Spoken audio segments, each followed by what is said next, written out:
it's a fist. That's what they were doing yesterday after we took them through the class. They were vaping outside. They're going. Actually. Yeah.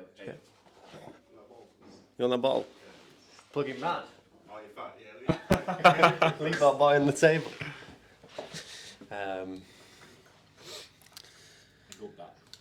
Swug that down.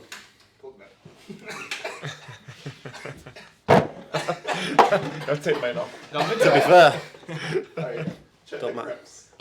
Crep check. R-A-D.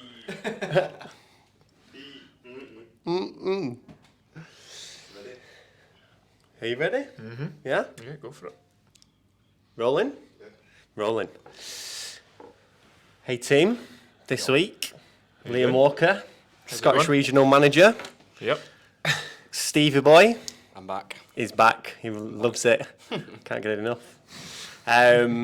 So we've got you down this week, Liam. You've brought down Kirstin, Yep. who is your other half and CrossFit athlete. She is. Jennifer's come down with it as well. Mm-hmm. And we've got Jamie sitting outside, wishing he was sat here with us as well. Jamie Harrop. Jamie's got a shit chat, so he's not allowed in. It's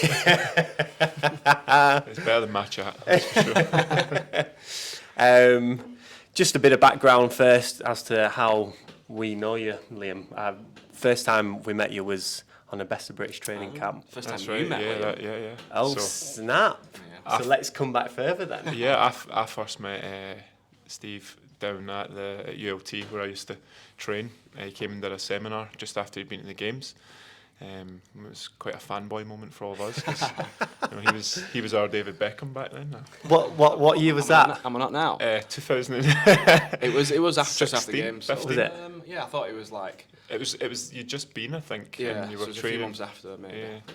So he came down, did the seminar, and it was fantastic for us to get to meet him, and then he was training after, and just kind of hear from what he'd done. Mm-hmm. It was still new, but it was quite new back then. CrossFit wasn't as much maybe as busy as it is now, and just to hear how he was sort of like training, what he did, what he believed you needed to do to get to that level. So yeah, it was a good experience to meet him, and then obviously from there we came and did the Best of British camps and Yeah. got a little bit of taste of some other good level athletes training. As well. Cameron Nichols there, he did the row. Yeah. The row Oh seminar. yes, was it that seminar? Yeah. Yeah, Did you not actually go on to Best of British training camp? I think we came feel to like another you one. did. Yeah, we Yeah, came you to did. another one. Maybe the first one he wasn't there. It wasn't. It Yeah. was. It was just like a standard one where we covered all areas. The first one Yeah. you came on. Yeah. And at what point were you kind of like into CrossFit? Like, how long had you been doing it? Not long at that time. We just sort of like obviously John at ULT had pushed me to do it. Started off, I played football, and then came in and was enjoying it. Yeah, so it was just like an opportunity for us to sort of come down and see. I remember John saying you were less than 6 months in when I came Yeah, down to yeah, ULT. You were fairly new to it. new but to you- it. But I remember watching you, like, was still shifting big weights around. I was like, whoa. yeah, so new to it, I had yeah. that, and then just obviously like just never for me was never kind of probably didn't have the drive to push to get all the other stuff that was needed to go maybe a wee bit further. But yeah, so no, it was a good experience to come down and see obviously the level you guys were at and what you were doing. I think what's interesting is how kind of all in you went in that sense. So obviously Steve came up and did a workshop, and then you guys came down to one of the first Best of British training camps, and then you came down to another like conditioning Best of British training camp that we did as well. Like, you kind of invested a lot there. Yeah, definitely. I mean, it was just obviously from our point of view, it was the opportunity to get to come down and train with you guys was a big thing, because obviously we knew that you were at that level that you would want to chase to try and get close to. So it was a nice experience to come down and be around it, and just other kind of like-minded people. And then obviously we've from the kind of distance saw you guys grow JST. It was JST programming it was called back then. Just being, compete programming, and then we knocked the programming off, So yeah, just obviously to see that evolve over the years, and then when Kirstin and Alexa, who two coaches at our gym, were kind of needed a program, that's obviously you were the first guys we kind of approached. I did say to them, like, listen, it's your call where you want to go with programming, but they were quite keen on you guys obviously being. Yeah. I think it's interesting, like the position that you're in now. You own a gym. You've got some good athletes that are in your gym that you've kind of got your eyes over daily. And then I'm sure what we're going to move on to soon about being the regional manager for Scotland. It's very similar to Sandy, Sandy Gibson, who is down at Jolly Sailors, literally the other side Cornwall. of the UK. He came into, well, we went and did a Best British camp at his, very similar to camp that we would have run for you. And now he's got a gym where he's breeding athletes and kind of teaching the stuff that we went over and probably some extra stuff.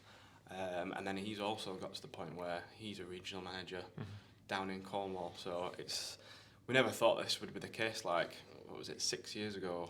7 years ago when we first did the camps. But I always find it interesting that these people that we, that came to us back in the day, like they still kind of stick around and are doing some pretty good things now in their own gyms. It's testament to you guys as well, because obviously you have been to the games, like, but believe it or not, Jennifer didn't actually know.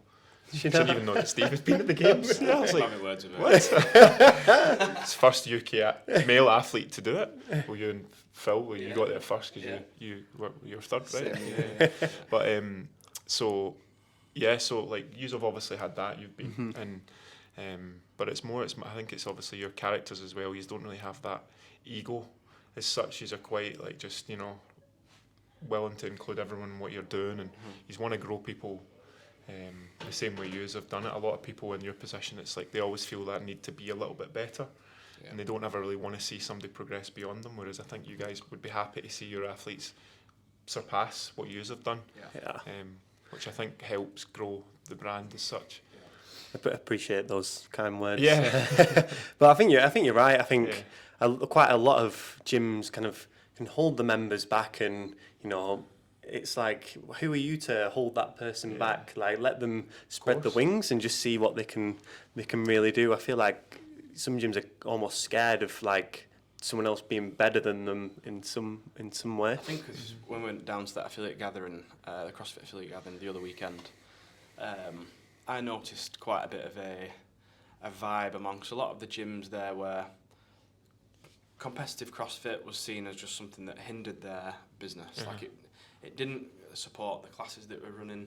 It didn't support like the systems they were going. So like anyone that wanted to come and do their own thing and be competitive with it were kind of not, like maybe in some cases told to go to a different gym, or they just didn't fit into their kind of system. So it wasn't pushed. And I always find it a little bit strange that those people aren't supported in the same way as maybe another member, because it's just their decision. They plan to take that. They've got into CrossFit. They've maybe done the classes. And they want to progress. And I feel like if you don't show that pathway to be able to support someone to get to the, to get next to their level goals. I mean, it's definitely like something I was actually thinking of. It's like a lot of the time, certain gyms they feel maybe like, they run a really great gym, and most of the time they will have had to have done that to allow somebody to progress to that next level.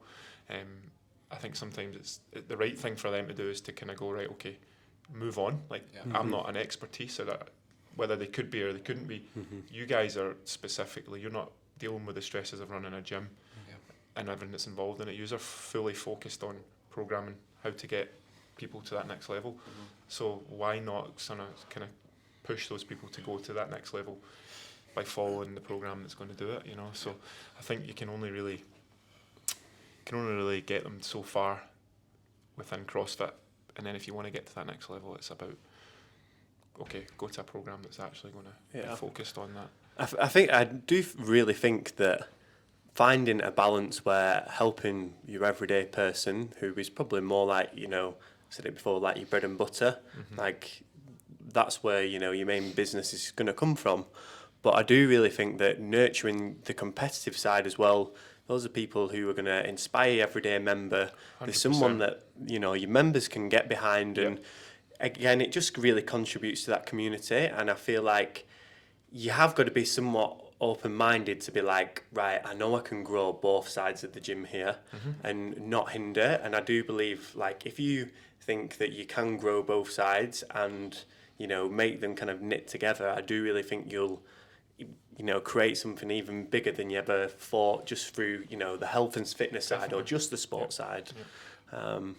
We saw it was at JST. I think we did quite a good job of it at JST. So obviously we had quite a lot of people who were competitive, and I think what I saw, the effect that I saw that happen on the rest of the members is it gave them a little bit of motivation, inspiration to see like, oh, these girls can all do ring muscle ups, and they're learning how to do them, progressing. Now they can do like 5, and now they can do 10. So your everyday member was like, well, I want to be able to get a muscle up. And if those competitive athletes weren't there, then they would maybe shy away from that kind of want to improve and learn like some more technical skills or like improve the lifting, and they might just stick to the kind of the scales that they're used to, or like not pushing any weights or not pushing their ability in the more technical areas. And I felt like it just helped people like from the very first beginner member that would have started, just like see the progression of how members are continually going through, because there was people towards the top end. And I feel like if the people that are getting towards the top end aren't supported, then members are going to just kind of stay. We call it RBE, don't we? Where like one person achieves something, then a few other people do. And if we're not supporting that one person to achieve something, then like everyone's just going to get a bit stale. I feel like in terms of the performance and what they can do. So I do think it's important. It might not be like the sole focus of the business, but I think it's still going to be. It's definitely true. I mean, I saw from the business side of it, like we don't advertise a CrossFit gym. Like we've 30-minute boot camp classes, but it's very heavily elements of CrossFit because we're all CrossFitters, from our background. But after that Castle Games there, obviously Kirstin went down, podiumed, and then the week after we got loads, and we don't advertise right now, just we're not in a position to take more members on, but we got loads of people inquiring and wanting to come, and it's probably not a coincidence that we've put loads up over the weekend of them at these comps and competing. So it's not people that are coming that want to compete in CrossFit. They're inspired by saying, oh, they go to that gym, I want to come and be a part of that, So and you need to use it to your advantage. Yeah, definitely. And I think it's remembering as well, like everyone's got a different, CrossFit games. For example, like some people just want to lose 10 kilos and that's their equivalent of getting, to the CrossFit games, like looking and feeling better. Whereas other people, it's competed at a national level, and for other people it's semi-finals, Exactly. So we've like all got our own goals. Exactly. So it's remembering that there's different, there's different goals for different people, and like why, like we said before, should you hold someone back? Like help them spread the wings, help them grow. Definitely. I think maybe the area that other gym owners maybe want to stay away from the competitive side is potentially if they get a few, bad eggs that are competitors that might have a bit more of an ego about themselves, and then, let's say like they miss a lift and they'll all like shout something across the room, they've got new people walk into the gym and put us off. But I think it just comes down to like just managing those people's, if they are being a dick and they've got an ego, then maybe that is the time that you say, look, you need to do this in like a JD gym or something where it's just like a global gym. But and I can see that be an area where affiliate owners that are more focused on their business, like steering away from it. It comes down to that post that I shared with you last night. About, was it tolerate or what was the word?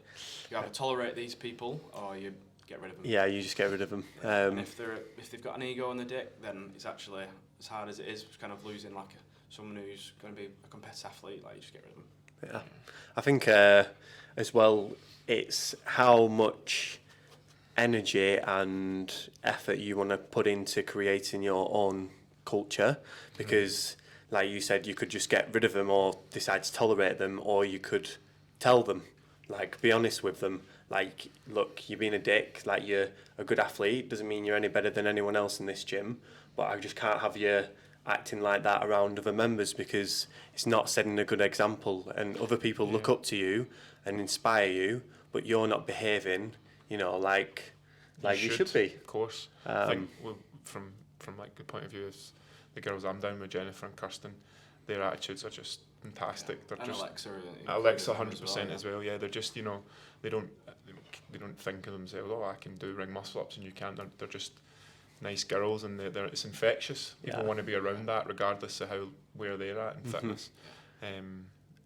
You can see they enjoy it as well. Yeah. Like, you know, they come down, they're excited to learn. Of course, Like, yeah, they were buzzing for it. It's just a good atmosphere, which I do think is important, because at the end of the day, like, if you're not enjoying this, why are you gonna? You're not going to stick with it. You know, you're going to have a time scale where you're going to get fed up and you fall off. And you know, if you're enjoying it, you're going to keep doing it for longer. Yeah. I think what you were saying there as well. I think like for gym owners that are more focused on growing the business, that's where it's good for them to have a relationship with the likes of you guys, where they can say, look, I've got an athlete here who's past their classes level. I think they can go further, but they can then contact you and be like, can you help them? Can you work with them? And then they join the program, and that's, you help progress them that way. And Yeah. I think on our side of things, what obviously we found remotely is hard is like the values that we kind of, you know, are all about, like respecting each other, showing humility, like trying to pass that through online. And I feel like that's where these regional events have been very good for, Well, you know. the Bob camps clearly like 7 years ago. Yeah. As well. We set the Yeah. Sandy and Liam. Yeah. Like I said, the regionals. They just, you know, they set the tone, and people can really see what you're all about. And of course, I think a lot of people obviously align with, you know, what we're about, like having a good time, like I say, respecting each other, just being good people to kind of hang out with. yeah. But at the same time, you want to get to be the best you can. Of course. You know. And that's kind of holding the highest standards that you can at these events as well. Like, who's going to take a calculated risk and go for, you know, a bigger set of muscle ups, or, you know, show what's possible. Like at the last regional event where one person hit 7.5 kilo snatch, then Next two other girls did. Yeah. Three of them done it. Even like, not even the last regional, but I think at nearly every Scottish regional, There's been you've PBs. seen the girls have just pushed each other to like Yeah. a different level. And the thing I think's been great, like obviously, I think it's been the same at a lot of regions, but the Scottish one, like everybody's really bonded. Right. Like we done the last one there at St Andrews at Fraser's, and a big group of them were all at the Castle Games, which was the following weekend, and down at it they were all mingling, and it was like supporting each other, cheering each other. Their heat was up, they were all wanted to walk over and watch them and push them, because it was different levels from like scale to intermediate to RX, and again everybody was just kind of behind each other, and that came from that. And the girls as well, like they, I know it does sound the whole cliche, clapping the last person, but that's what it really wasn't like about that. It was more just about wishing they did well, you know, and it did definitely spread from the regionals. I think it's helped everybody grow. I just quickly want to briefly say what regionals is, and it's just about getting a group of like-minded people to, you know, come together and train and raise the level, like we said, of that you're at, and just meet other people so you can enjoy it. We obviously asked you to be the regional manager of Scotland, which kind of means that Liam organises where the events are going to be, and all the bits and bobs kind of around that, just making sure it all runs smoothly. That's what kind of Liam's role is, as well as reaching out to just other people to, you know, ask them to get involved, which I feel like building these kind of connections with people that you might not have just spoke to before, like regionals, is kind of giving you a bit of an excuse to. That's it, do yeah. that. Like I think a lot of time in Scotland anyway, like CrossFitters and CrossFit gyms are very standoffish, and there's not really a lot of like communication, and it could be one reason or another. But I think it's good to maybe try and break that barrier down. I think from my point of view as well, I don't have a CrossFit gym as such, so I'm not trying to like, I don't know, spread my CrossFit gym out there. I'm just trying to like get them all to like get on board and like pull their good athletes in that maybe don't have the opportunity to train with, you know, a Jennifer. You know? So it's good for them to come in and get their athletes to come along. It might not be at that level, might be at that level. There's, I mean, we saw in the Open there was a couple of girls that we hadn't heard of, and none of their scores came through, and so it'd be good for them to, you know, not hide away, like come and mix with the girls. So that's hopefully what we'll do with the next one. I think it's important message to get across is that you know, the regionals levels aren't, the regionals events aren't the elite. We're not just trying to like poach people and grab people and like get them in J. No, it's just about getting people together, so that like if you are in JST, then fantastic. If you're not, fantastic. Get together and train, and like I said, people then will start mingling and getting together at competitions. Yeah. And the overall effect that has kind of like nationwide, and we've got obviously Denmark as well, is just that the competitive scene just like grows and thrives because more people want to be part of it, they enjoy it more, they know more people, and it's just going to grow. When you first obviously asked me, I kind of thought maybe like that's where you were looking at. It was like trying to like grow GST and like get people on the program, but then obviously when we briefed about what it was and what we were doing, there was not a mention of talking about your program. It was just no, we want to actually grow the community aspect of UK CrossFit. Yeah.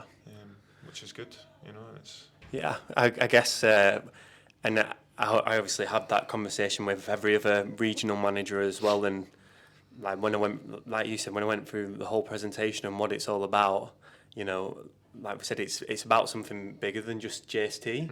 It's like how can we raise the standard of CrossFit in all the different regions so that then it really kind of brings up the level. And I'm a little bit biased in that I want the UK to be the best CrossFit nation in the world. So's Denmark. And Sweden.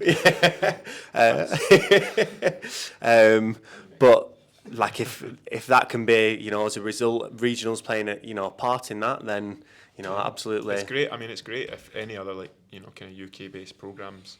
It's great for them if they can get their athletes to kind of get in about it. You know, it's going to help grow theirs because their athletes are going to improve as well. Do you know what I've found from when I've been taking part in them as well? The buzz and the excitement and just like such a bit of adrenaline and vibe that you get from those events. You don't really get that anywhere else. You can sometimes get that at competition, but you may be sometimes overridden by stress. Yeah, stress. Like a bit anxious about the events, a bit nervous.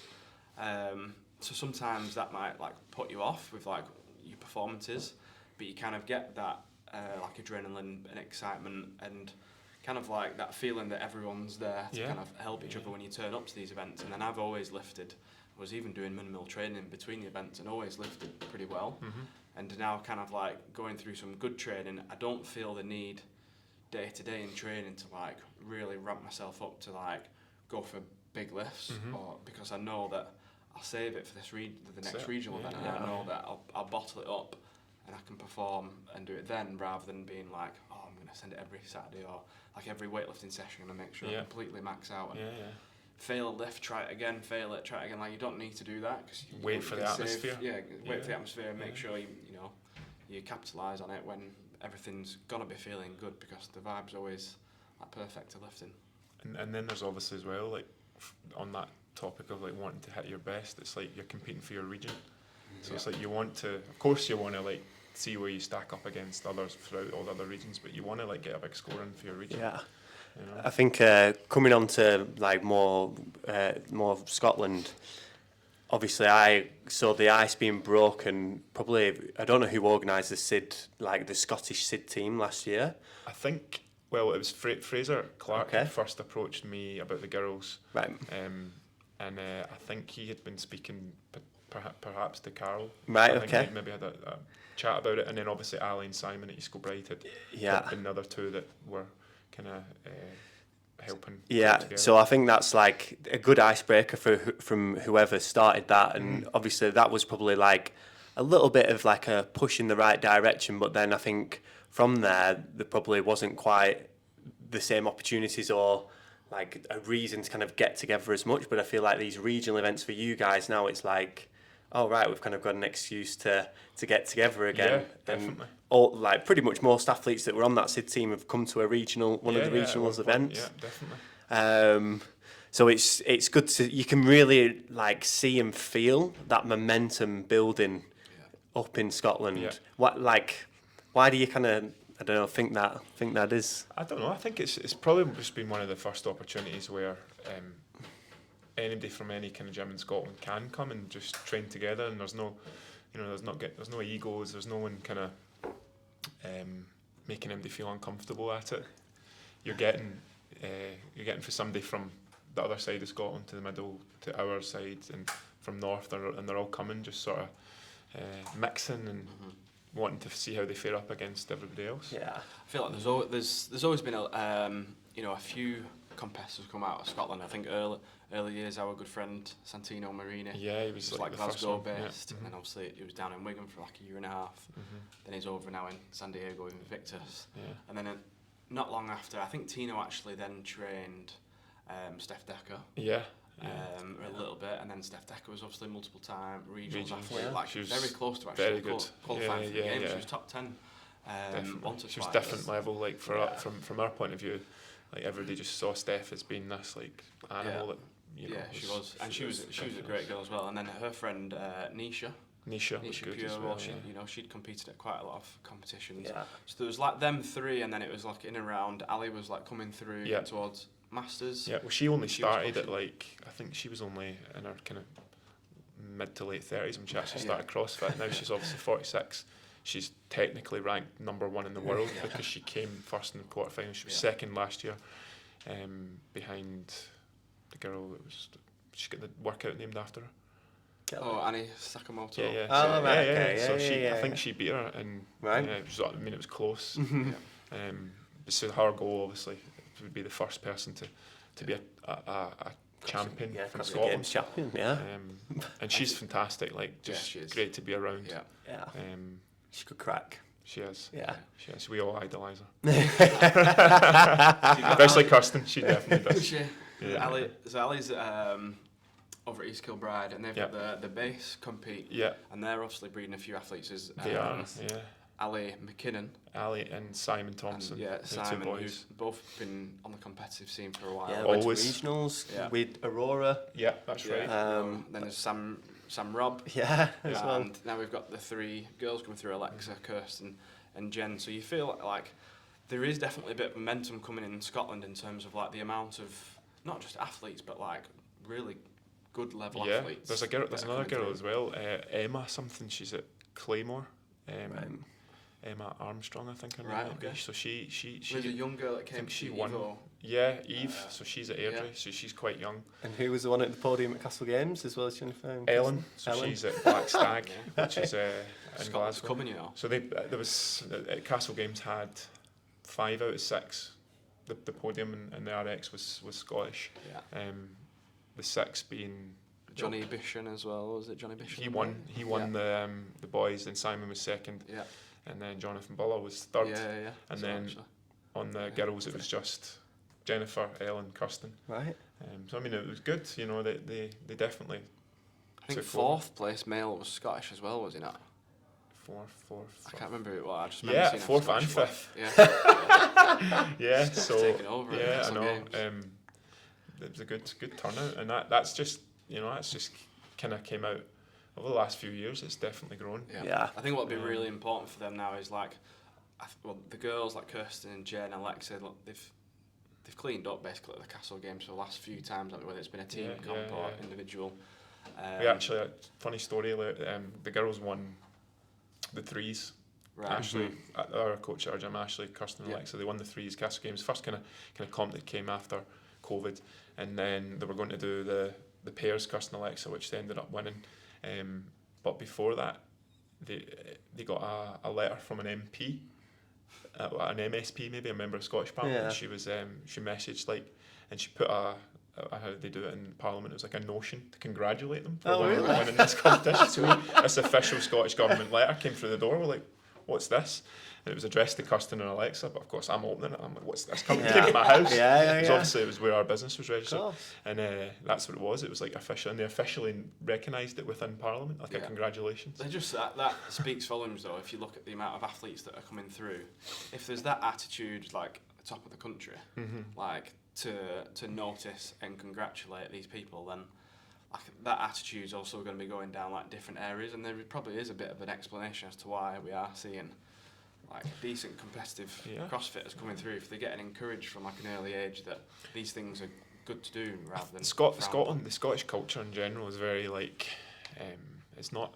I wouldn't say you've got football and rugby, and then maybe like a little bit of kind of cricket, and then you've got other sports, but there's not a great support, particularly in females, which we've obviously got really good females, but particularly females, once they hit sort of 15, 16, they've maybe done dancing or gymnastics, other sports, they kind of fall away from it, and then there's nothing for them. Yeah. CrossFit's probably one of the first sports that's really been like allowing girls to kind of continue from an age of where they would normally not train, and really get involved in something that pushes them day in and day out. Yeah, we talk about this quite a lot, and that for that exact reason is why I think if you look at all the categories, so from teens, individuals, and definitely masters as well, and you look at all the kind of UK flags that are there in the women's, there's loads, like masters and teens especially, like there's loads of people that are in like the top 13 semi-finals. Because I do feel like, after kind of they go through school, there's not really many sports out there that they can just kind of go into, so it's more likely to fall into something there. Whereas I think guys, because there's football in pretty much every region in the country, rugby, and there's many other options, they're more likely to pursue a mainstream sport until they get to 20, 24, where they potentially kind of like drop out because they feel like they thought they were going to get to a much higher level than they did, and then they fall into CrossFit at that age. There's not many teens at all really in the UK that have got to a competitive level. No. And there is, I can probably count on one hand how many masters there are. Yeah. But yeah, it's interesting you said that, because that's what we were talking about was why is there so many girls and not so many guys? And it's not that the guys aren't trying, it's just that I think the girls haven't got the opportunity in other sports, so that CrossFit is something that appeals to them, and obviously there's becoming a bit more of a accepted take to it in society, that lifting weights and I think training hard is okay to do as a girl. I think a lot of us are definitely are born with that drive to want to succeed in a sport and be competitive, and I think a lot of guys that have that go into these sports, and then they maybe get to an age where it doesn't work out, they fall away for it and they kind of lose that. Whereas girls, there's not as many avenues, so these girls that are born with that competitive drive, they find CrossFit and it pushes them to actually get to that, and it just comes out within them. With Kirstin, for instance, she was a Highland dancer all her life, and she worked really hard at it, went to loads of comps, but she never ever really I think they basically, the way they do it, the World Championships are in Cowell up in Scotland, and if you qualify for the next round of that, you become that's, I think it's the top 15, top 20 or something go through to that. She got it one year, so she was in the top 15 in the world. And then the way they do it, they have different championships. She won her first one in Florida. When she went out to Florida, she got her first championship. That's what her tattoo is. But for her, she was a hard worker, as you know. She's a very, very hard worker. She never really, because it's a subjective sport. Is that the right word? Objective sport, where you've got a judge, or she was never getting rewarded. Subjective. She was never getting rewarded for her hard work. Where she found CrossFit, it's I work hard. Nobody can really take that away from me. Your weight, your reps, exactly. So, no, it's definitely. I've been doing a lot of reading about kind of people's belonging and kind of going a little bit further back into the past of countries, and I think especially with Scotland, you had all these different clans that obviously were quite competitive against each other, and you've got to be a hardy people to live in Scotland, and I do think that it really is kind of ingrained in it's you probably don't realise it, but it's just brought down through generation to generation, and I do really think that that's why on both sides that it's why you're kind of so competitive, but also you just get on with it as well. Something when me and Fran came up to your gym for the region, I think it was the second or third regional event that we did, maybe the second. Fran was obviously there taking pictures, and there was Alexa and Kirstin and Jen there, and quite a lot of the girls there actually, and she was like, the girls do you want the pictures and any clips that she got for Instagram? And they were like, Fran was like, turn your airdrop on, and the girls were like, what's airdrop?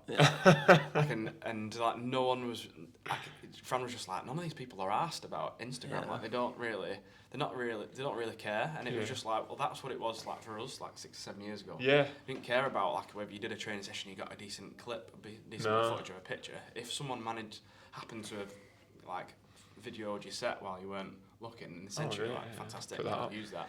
And it's it was that same kind of vibe, and that comes back to what you say was they're more about just the hard work, getting it done, and just the effort going into it, rather than more so than the what clip. other people think about it. Yeah, he's definitely not talking about me. I only PR for about Instagram clips. When you squat 250, you're 260. 260. I'll send you the video.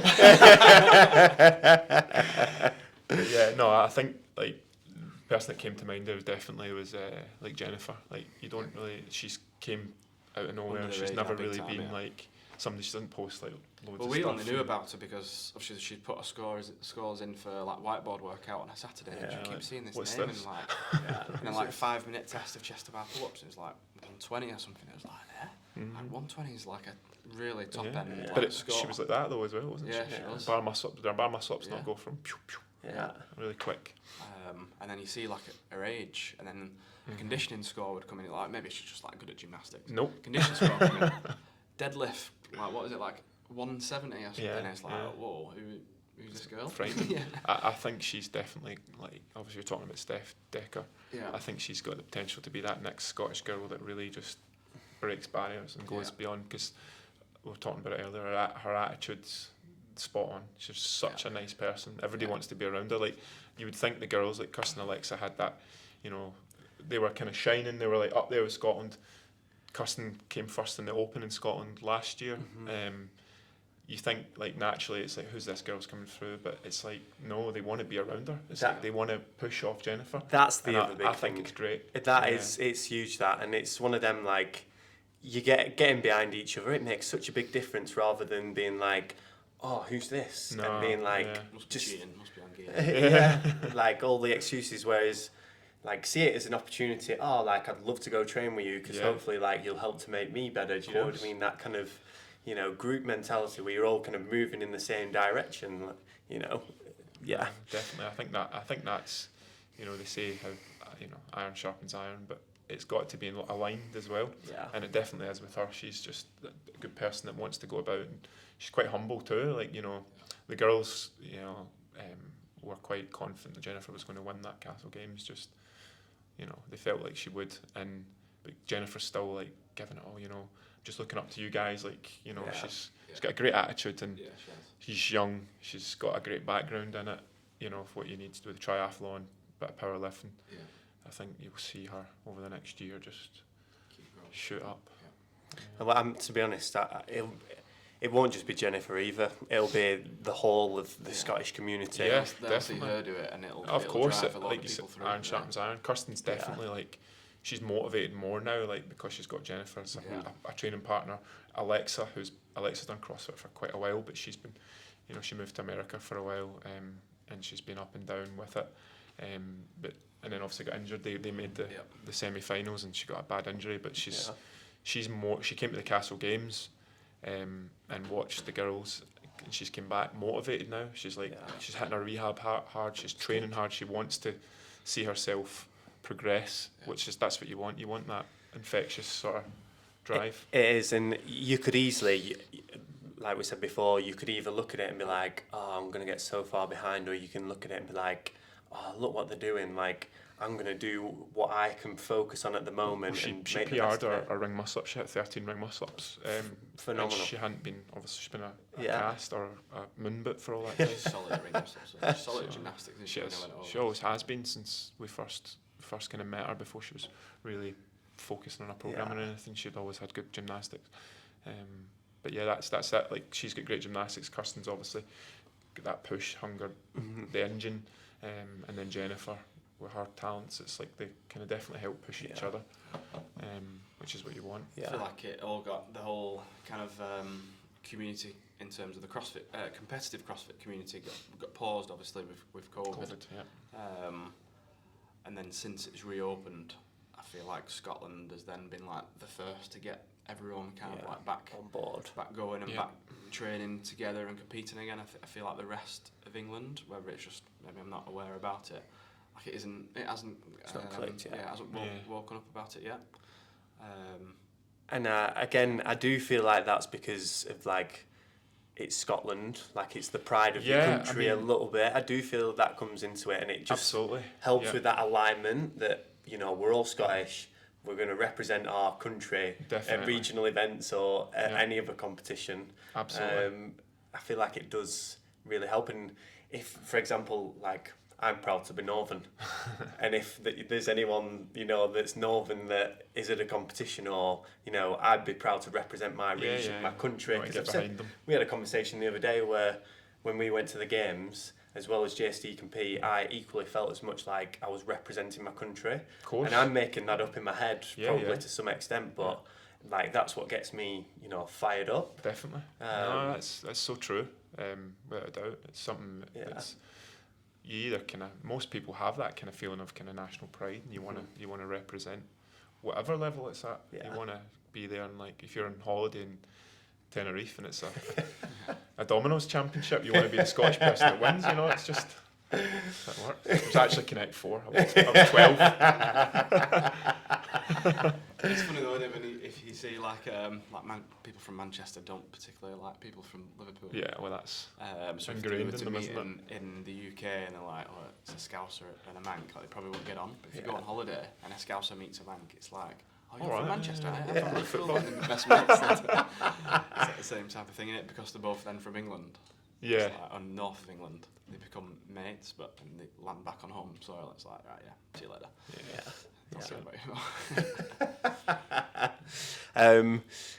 We've obviously talked a lot about the girls. Yeah. Are there any other, like going into regionals, are there any other kind of moments that have stood out to you? Maybe, I don't know, like that stick out in your mind of, I don't know, events that have happened or moments or anything like that? Yeah, I mean, probably just the PBs obviously on the lifts have been pretty cool to see. Like, I mean, I hadn't PB.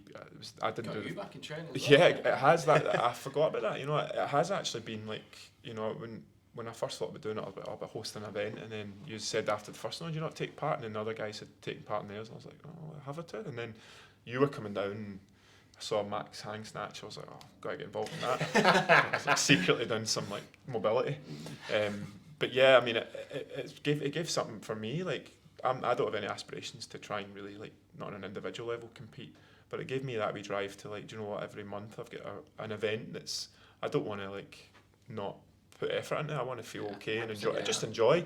And it's given me like a wee bit of motivation to train every month, and it's not that pressure of a competition where you're feeling, oh, anxious, how am I going to do, what's the workout's going to be. It's just, it is what it is. You go and enjoy it.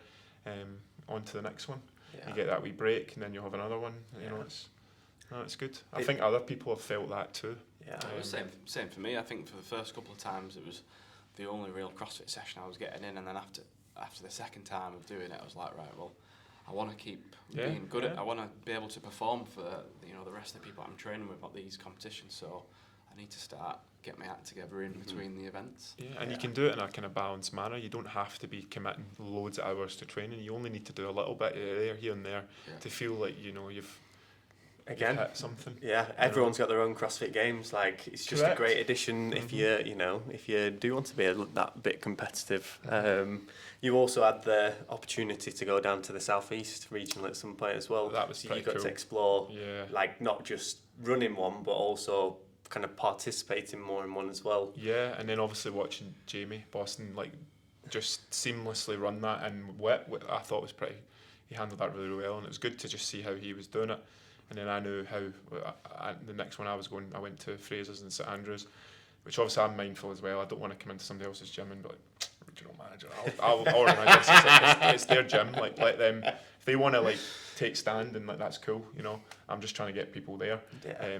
But at the same time, like when me and Fraser just bounced off each other, we're mates. So it was just like I had a wee speech, spoke to them all about it, and then I said after like a loads of years going to Castle Games, like you should all support each other down there. And, like, just you don't need to like keep to your own gym. It's like mingle, and we did. We all mingled really, really well.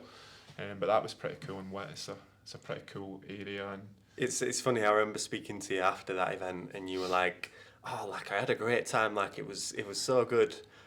But I had really serious FOMO from the guys up in Scotland. I was like, that's mine up there. I was like, and then when I found out Masco's contributed to down south, so I was like, nah, I want Masco's in Scotland. But yeah, no, it was good to mix. I think that's something I would say to like some of the other kind of regional guys if they have the opportunity to maybe move about and just give the reins to somebody else to maybe do it for them. And then you know. Yeah, I think a couple of things for us is what's going on in Scotland, how can we help to create that in other regions as well, you know, that bit more like representing pride, like I'm from the east or, you know, from the southwest or whatever it is. I think that's kind of something that we've got to try and figure out for. I think it's just making, like we are kind of now on this podcast, is make an example of them, showing what's happening, and this is why like Scotland's now getting X many people to the games or semi-finals or winning these competitions like Castle Games, because people are, you know, they're rounding the troops, getting together and they're pushing each other to new levels. They were even doing like qualifiers, or they were doing in the open. They were all meeting up, and you saw they were coming from like different. There was a lot of people that had been at different regionals, or you know. Fair the boys at East Kilbride, Alan and Simon do a really good job of trying to like bring everyone together, and so that, you know, that helped like a bunch of them just to be training with each other and doing their qualifiers and stuff with each other. And like I said earlier, I think regionals has given especially you regional managers an opportunity to break the ice. Again, similar example in the East region where there was quite a few people went to Rich Barnes' gym to do quarterfinals together. Which is awesome, and like you said, I think just giving people a couple of examples of where that's happening. It's, you know, you've got to take the courage to, you know, reach out to the gym sometimes, and even if they say, oh no, I don't really want to get involved, like you're still in the same position, aren't you? Yeah, exactly. That's it. Like, I think most people that if they realise what it actually was, they would. Unless they shouldn't really have a reason to say no to it, you know, because you could say as well, like, you know, we'll come to your gym and you can get your athletes involved and give them something a wee bit different to do. It's, you know, it's not like trying to host a comp. It's, but I definitely think that's, from my point of view, obviously, starting in the next ones, I'm going to look to try and reach out a little bit more and see who's happy to get involved. I know there is definitely a few gyms, and it goes both ways, you know, because some of them might host throwdowns or comps, and you try to encourage, like, make a bridge there. You make a bridge. You want to help, like, if they've got something, so you go support them. Yeah, that's what it should be about, and it's better being a good person than somebody that wants to be. I'm not wanting to do with theirs, you know. Because ultimately, it's not affecting you. It's only helping your business. Of course, it's not really. Yeah. There's no like. There's nothing that's gonna ruin your business from doing it. No, definitely. They're not really going to steal any food from your table, are they? So exactly. I think the other one is as well, like it makes you feel good by building more connections as well. 100%.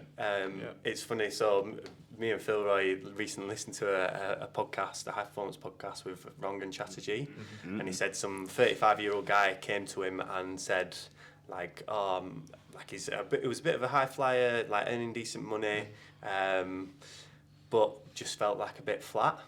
And Rangan said to him, I just want you to go and see your friends like once a week. And he came back 6 weeks later and he said just by seeing his friends once a week, it just snowballed, like it really kind of just made him feel, you know, like really human again. And I feel like, especially after COVID, we've not had the same connections and we've maybe struggled to bridge the gap between each other again. Re-interact. I feel like it's been a great excuse and opportunity to do that. So I do feel like it's been good to kind of make you feel good again. Yeah, I would agree with that. Feeling actually yesterday we had everyone here training, which was great. For me, sometimes as being kind of like, you know, if it's our place, it's our gym, make sure everyone's coming here to train, like they have a good time and they train well and everything's like fine for them. But then we also had to juggle. We ran 2 sessions here with the learners at Wigan Warriors. So it's like it's like college age kids, so 16 to 18-year-olds.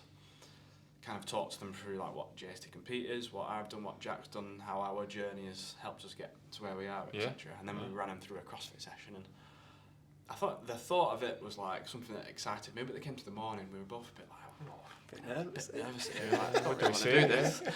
But when the day finished and we got the training session with everyone, I obviously saw everyone did those 2 sessions. I texted you and I was like, I was buzzing with that day, but it made me feel like I thought the last few like months has been a bit of a graph for me and Jack. Like we've been a bit like run down, and that was like a day yesterday because we had made those connections and got out of the comfort zone a little bit of what we were doing. We got home and I was like, I'm buzzing. Filled your cup. It did. It really did. It really did. That's what you need to do, and I think we're actually. So I'm shooting home obviously Tuesday, Thursday night, Friday morning. A PE teacher at one of the local schools that I know quite well. I went a couple of years and did it. It's like basically a day for S2 pupils, which is like second year at high school, and it's to encourage them like to get involved in like sports, and I think they're doing all different types of sports. So they wanted a kind of CrossFit themed session. So my plan was to take all the girls, but Kirstin's been here. Alexa's got a funeral, so I'm going to take Ashley. But Ashley's been like through a big weight loss journey. Of course. And she's still like going at it. She's still pushing. She's still really, really fit. So it'd be good for her. She went to the school we're actually going to. So it'd be a good sort of like for us to go in there and talk to them about like enjoying being fit, enjoying going to the gym. It's not about going and just trying to look good. It's go and feel good. You know, and I think that's an important message. It definitely. That's, again, it's more of this is kind of starting to happen because when we were down at the affiliate gathering last weekend, there was this. It was called the Academy Project, and basically, similar to what you'd done, I think they'd gone and done a talk, but then some school kids kind of every week go into the CrossFit gym, and like that's part of.